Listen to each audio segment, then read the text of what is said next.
Okay, let's start. We don't have too much time. Okay, so hello everyone. My name is Viacheslav Kravchuk. I'm CEO and founder of Atwix, and some of you might know me as Slava. Atwix is an e-commerce agency, and as we're going to talk about our way to a distributed company, it would be nice to first show you a little bit of history.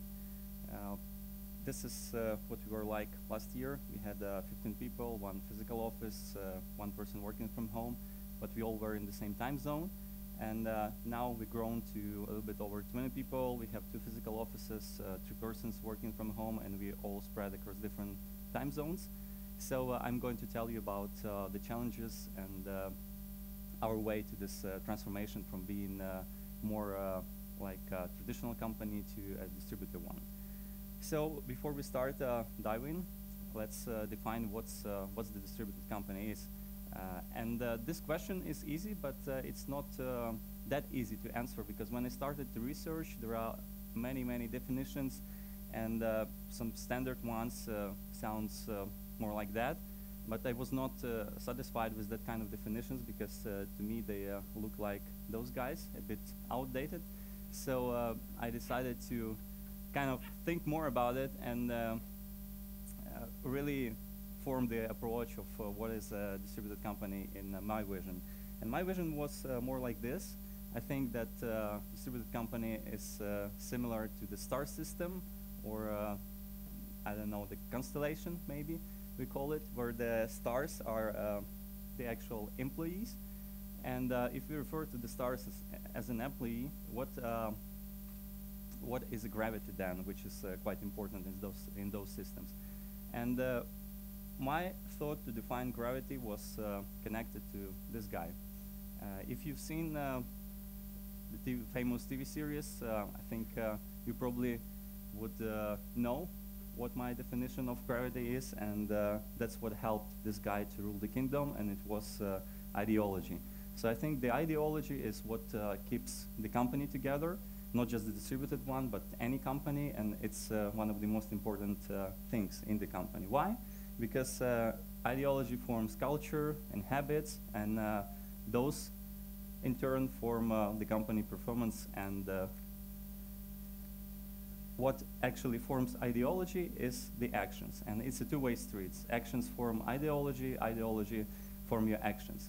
So that's very important. And as any ideology or religion have commandments, I think that our commandments should be simple. We don't need 10 commandments. I think 2 would be enough. And the first one, I think that the first commandment of a distributed company is that everyone should be able to work from anywhere.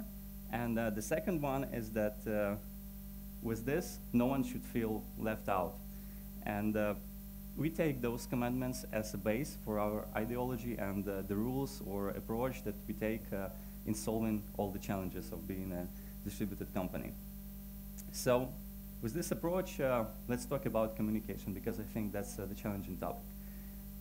With communication, the issue is that in-person communication naturally tends to suppress electronic channels. Why is that happening? Actually, the answer is very easy if we look to the evolution. Because during all those tens of thousands of years, people used to communicate to each other in person. And if we look at digital channels, they only appeared like 200 years ago and transformed from telegraph to telephone to finally to email and that guy. And it's a really new thing to us. So what? What do we have to do? I think we have to encourage usage of digital channels by all means, and put our power to force people to use the digital channels versus in-person communication as much as possible, to battle the challenge of the risk of people being left out. And for that, I think we need to explain the importance. And the second important thing, I think we should set the expected reaction time for digital channels. Like we should help people to understand when it's proper to write email, when it would be better to send an instant message, and when it's better to call over the telephone or speak in person. And this leads us to the principle of graceful communication. which means that you should always choose the less distractive, as least distracting method of communication as possible. What we should also do with communication is encourage feedback.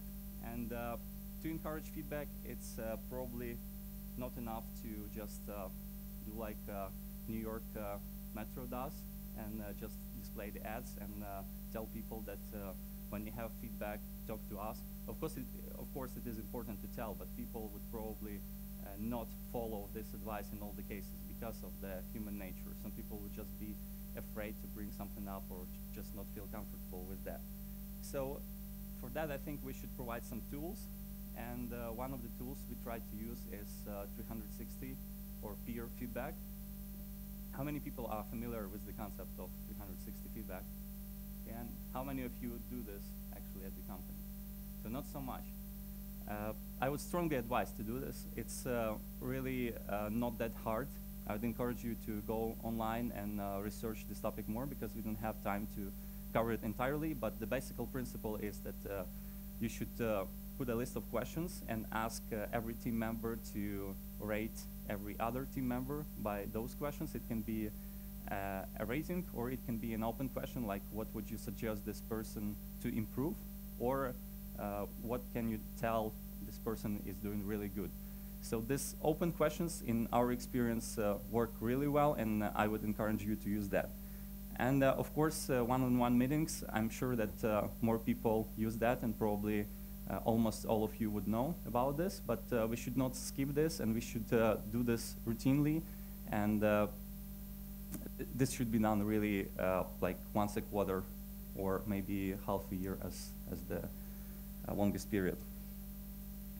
Next, what we faced related to communication is changes in daily stand-up. And first change was that the talking object has to go. How many of you know what is talking object in Scrum or microphone in Scrum? Yeah, this is basically when you hold a daily meeting, that's something that a person that is speaking holds in the hand, and no one else can interrupt this person. So whoever wants to speak has to first obtain that object, and then he speaks. So this is for two purposes. First is just to avoid the interruptions, and second one is to keep those meetings shorter. So in our case, the token object was really something we cannot use remotely. It was this kind of kettlebell. It's 16 kilos, and and the daily meetings were really quick with that. So of course we should come up with something else, but this is more of a joke, and if we talk seriously about the change, it's comes down to what would be better to use, voice or text. And that's an open question. We tried voice for some teams, and we tried text for some teams. I can tell that voice works better if everyone's in the same time zone, and there is a need to do this in the live mode if it's a dynamic team with tasks that really change quite often. And text would be better if it's a team spread in different time zones, and if there is nothing urgent to discuss, maybe then during the day people can just leave the message which would answer some questions that you said. For example, what you have accomplished yesterday, what you plan to do today, and what kind of impediments do you have on your way. Also, with not just with daily meetings, but with all the meetings and communication, we found out working remotely that less is more. What I mean is that when the meeting is planned to be held in a distributed manner, so it's held online, you normally would have an agenda, which is, you normally have a limit of time, and you have to follow it as well. And you avoid all the extra communication and all the temptation to delay it just to talk about some, I don't know, different things. People tend to be more focused. So this is actually the benefit that I see in meetings held in that way. Next change we're thinking about is implementing the maker's schedule instead of manager's schedule. How many of you know about maker's schedule? Yeah, some people know. So this is basically, for those that don't know, the principle is that managers have their day planned hour by hour, and it's easy for them to schedule any meeting or any activity anywhere in the day, because it's like interrupted anyway. They have to switch from task to task every hour. And creative people, developers, makers, how we call them, they have their schedule planned differently. Because, for example, for a developer, you cannot really accomplish much in 1 hour. That's maybe barely enough to start just doing something. So if we interrupt developers often with the meeting every hour or 2 hours or 3 hours, that's going to affect the productivity negatively. So the idea is to have meetings clustered either at the beginning of the day or at the end of the day. But again, if people are in different time zones, that's a challenge and it needs to be managed properly. Let's talk about hiring. The first benefit is obvious. While working remotely, you can hire anyone in the world, so talent pool is much bigger. You benefit from that. But what we found out is that good developer is not necessarily good remote developer, because I think that remote work is a skill that you have to learn. It's just like any other skill that you need to have. And how to deal with this is when you hire someone, it's already kind of start of an interview process, because you see how fast person responds to your questions, how they communicate, and you can already make some conclusions. Some companies I've seen, they go really radical and they hire only people who had an experience of being a remote worker before. So, of course, that limits the talent pool, but gives them some kind of insurance and it works for them. So maybe for you, it makes sense to consider which approach would be better. Next, tracking performance. It's actually a good point of remote work, I think, is that you don't have a temptation to judge people by their loyalty. I mean, the loyalty they show to you, or just how often they smile to you, or something like that, how much time they spend in the office, and you just get down to some criteria and parameters. So the common criteria is people say the person works well if he or she gets the job done. But does this really work in consulting business? I think it's not measurable, because how much job people, like someone does, is depends. It depends on from developer to developer, for example, and they all can do good work, but still different amount of it. So how to measure? I think that there should be KPIs.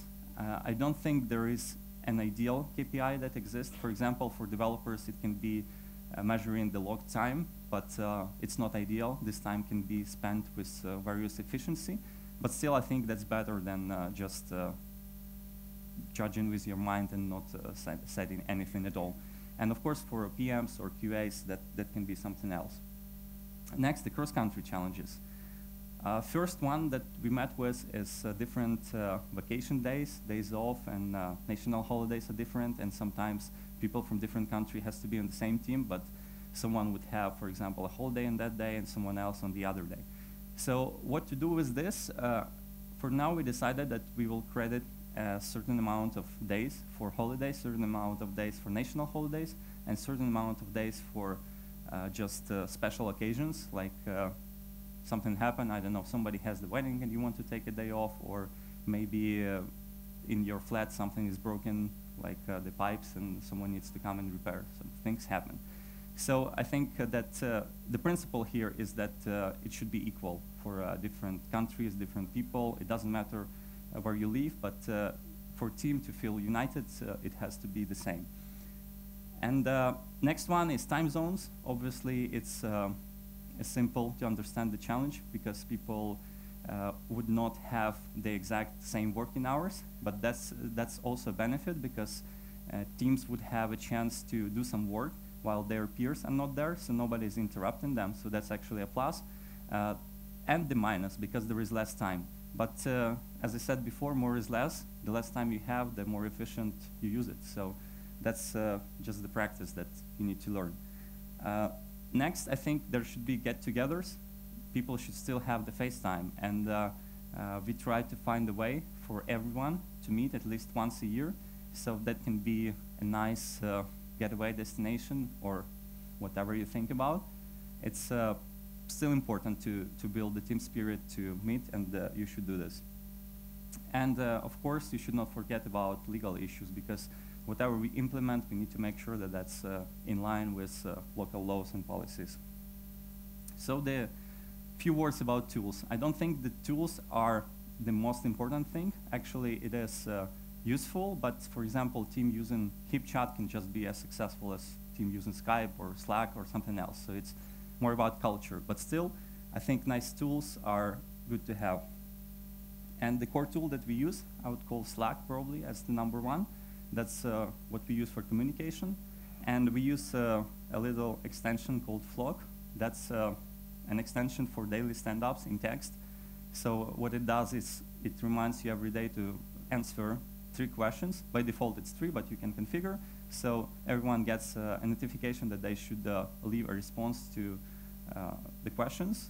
Default is what you have accomplished yesterday, what you plan to do today, and what impediments you have on the way. So people leave those responses, and they get integrated with Slack. Really nice. Next is Jira and Confluence. I think many of you already probably use Jira. Maybe some of you use Confluence. That's the core tools we use for tracking the issues, tracking time, and storing the documentation in the company. Of course, we use Google Apps.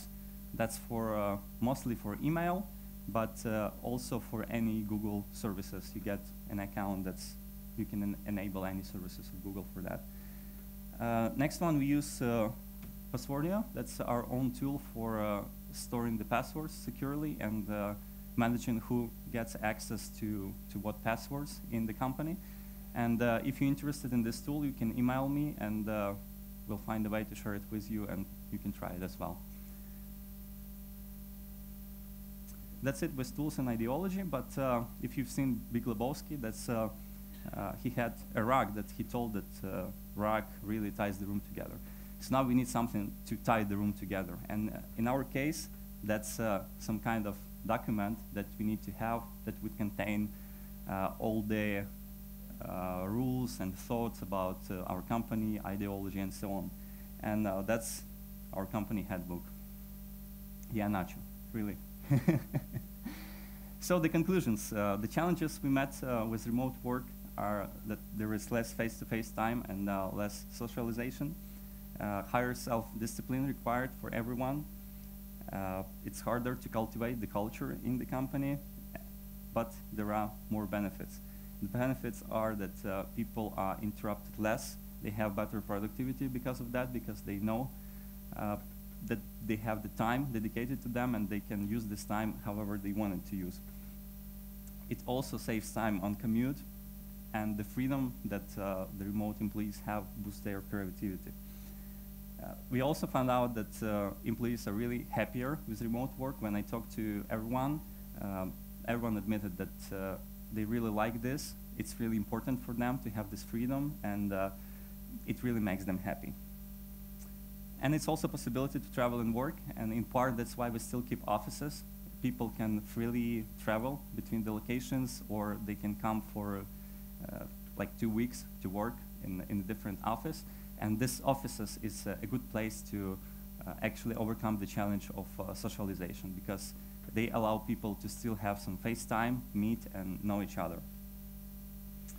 And personally, for myself, I found a big benefit in the ability to step away from the process a bit and see what kind of bottlenecks we have. When you're not in the office all the day and you're not doing some little things all your day, it's easier to see bigger picture and notice what's going on. So I think that's also a big benefit. And of course, there are many more, and I'm sure you'll find that some unique to your situation. Okay, I think since we only had 20 minutes, there are no time for questions, but feel free to email me or tweet or catch me, and I'll be glad to talk. Thank you.